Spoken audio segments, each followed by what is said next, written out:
Um homem que passou a vida toda controlando o fluxo da água, liberando e contornando obstáculos, mas que, ironicamente, nunca conseguiu deixar fluir o sentimento por aquela que mais amava. Hoje, Akainu se mantém firme no topo, sentado no trono de almirante de frota, conduzindo a marinha com punho de ferro e sua implacável justiça absoluta. Aokiji, o antigo companheiro de batalhas, preferiu congelar os próprios ideais e vagar em busca de uma justiça mais humana, abandonando a instituição que um dia jurou servir. E entre eles, apenas Kizaru continua no mesmo posto, imóvel, reluzindo como um feixe de luz preso em uma sala escura. Antes, ele era visto como o mais despreocupado dos três almirantes, um homem que tratava batalhas e ordens com indiferença. Mas o tempo e o peso da guerra o transformaram. Agora, o veterano da luz carrega uma responsabilidade que ofusca até o brilho de sua própria calmaria. A justiça de Akainu exige dele obediência cega, e ele mesmo relutando cumprir cada ordem. Foi forçado a erguer a mão contra seu antigo mestre Zephyr, apagando com luz o homem que o guiou nas trevas. Diante do discípulo Sentomaru, fechou os olhos, não por arrogância, mas para não ver o reflexo de si mesmo em seu ataque. E quando teve a chance de eliminar Vegapunk, sua lâmina divina, Ami no Murakumo, desviou pela primeira vez do golpe fatal. Kizaru nunca foi uma máquina de guerra sem sentimentos. Atrás da máscara de indolência, há um homem em constante conflito. A famosa cena em que ele entregou comida a Luffy na ilha Burt revelou sua humanidade. A frase "só se tem força para apanhar se estiver de barriga cheia" não foi mera ironia, mas um código silencioso para se encontrar com o exército revolucionário. Talvez, ao permitir pequenas falhas, ele encontre desculpas para fugir das caçadas que o aguardam. E assim, enquanto Akainu representa o fogo do fanatismo e Aokiji o gelo da dúvida, Kizaru segue sendo o raio que corta o meio termo. A justiça cinzenta que, com um único chute à velocidade da luz, abriu uma fenda brilhante na era de As Trevas. Ele era originalmente um morador de favela que, aos 15 anos, tornou-se um assassino numa tentativa de vingar um amigo, e posteriormente foi caçado pelo exército real. Em seu ímpeto juvenil, ele golpeou o Rei Riku na cabeça com uma arma cravejada de pregos. Contudo, o Rei Riku não assumiu sua responsabilidade. Em vez disso, levou-o à arena de Douradas e prometeu-lhe a liberdade após vencer 100 lutas na arena. De forma inesperada, Zero alcançou 100 vitórias em apenas 4 meses. Cyrus estava radiante, esperando aplausos da plateia, mas em vez disso foi recebido com desprezo e desprezo por causa de sua condição de assassino. Ele achou o preconceito do mundo insuportável. No fim, ele optou por permanecer na arena, e foi assim que passou 9 anos. Em sua 30ª batalha, o Rei Riku disfarçou-se de um mestre misterioso para lutar contra ele, mas acabou não sendo páreo para Cyrus e foi derrotado. Depois disso, o Rei Riku lhe deu uma nova identidade, e ele se tornou o capitão do exército real. Então, um evento inesperado ocorreu. Piratas abordaram um navio para saquear e a princesa Scarlet foi sequestrada. Cyrus embarcou sozinho, derrotou os piratas e sua bravura conquistou o coração da princesa. Os dois rapidamente se tornaram parceiros e tiveram uma filha, Rebecca. No entanto, quando Doflamingo e seu bando capturaram Dressrosa, Cyrus foi inesperadamente transformado em um brinquedo por Sugar, e a partir desse momento ninguém se lembrava de sua existência. Enquanto Cyrus procurava por sua esposa e filha, um tiro foi disparado, e quem foi atingida foi sua esposa Scarlet. Cyrus segurou a esposa nos braços, mas nenhuma lágrima escorreu.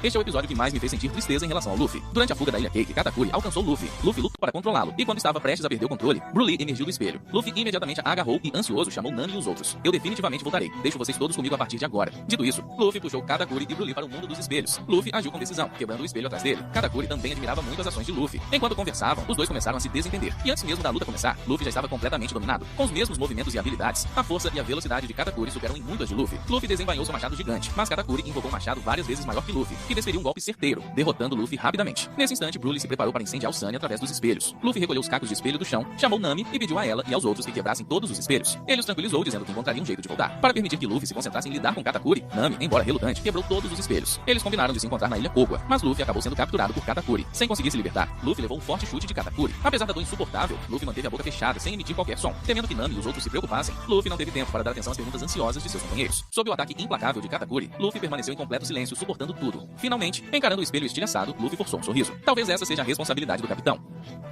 Ele passou a vida inteira correndo de um lado para o outro, mas nunca conquistou a liberdade. Sempre tratou os outros com gentileza, mas foi taxado de tirano. É difícil imaginar o quão trágicas devem ter sido as experiências dos personagens que Oda desenhou enquanto choravam. O passado de Nobita foi o golpe mais doloroso para os fãs de One Piece este ano. Pode-se dizer que cada dia feliz que Luffy vivencia é o que Nobita mais deseja, mas as dificuldades de sua vida não transformaram esse homem em um vilão. Como um dos poucos descendentes restantes da tribo Bakane, Daiki foi privado de sua liberdade desde o momento em que nasceu. Antes mesmo de completar 5 anos, ele foi escravizado e atormentado pelos dragões celestiais, sofrendo de fome e frio diariamente, mal tendo o suficiente para comer e constantemente sendo espancado. Mas o que Nobita achou mais devastador foi que seus pais foram baleados e mortos pelos dragões celestiais bem diante de seus olhos, e ele não pôde fazer nada para impedir. 38 anos atrás, durante a Batalha do Vale de Deus, Nobita aproveitou o caos para comer a fruta mamão e escapou com Ivankov e Ginny, que também eram escravos. Após escapar das garras dos dragões celestiais, Nobita desfrutou de um breve período de felicidade. Ele e Gina finalmente estavam livres da fome e do medo constante da morte. Nobita usa o poder da fruta mamão para tratar os pobres gratuitamente. Como ele mesmo já foi pego pela chuva, sempre quer segurar um guarda-chuva para os outros. Mais tarde, para ajudar mais pessoas a escapar do sofrimento e da escravidão, Nobita e Ginny se juntaram ao exército revolucionário. Os dois pensaram que poderiam viver felizes para sempre, mas o infortúnio ainda bateu a porta. Durante uma missão para resgatar escravos, Ginny foi emboscada por agentes e os dragões celestiais a levaram de volta à Terra Santa da Ponte de Maria. Quando Nobita viu Ginny novamente, tudo o que restava era um corpo frio e um bebê com menos de 1 ano de idade. Sem dúvida alguma, este é o filho de um dragão celestial, mas Nobita não o abandonou. Pelo contrário, amou como se fosse sua própria filha. No entanto, assim como uma corda de cânhamo sempre se rompe em seu ponto mais fino, o infortúnio sempre encontra aqueles que têm uma vida difícil. Quando Bonnie tinha 5 anos, ela foi diagnosticada com a raríssima doença do espírito de Jade. A partir de então, Nobita começou a buscar tratamento médico em todos os lugares, chegando ao ponto de modificar seu corpo para obedecer às ordens dos 5 anciãos em troca da saúde de Bonnie. Assim, por meio de repetidas modificações, Nobita tornou-se completamente um modificador que apenas obedecia a ordens.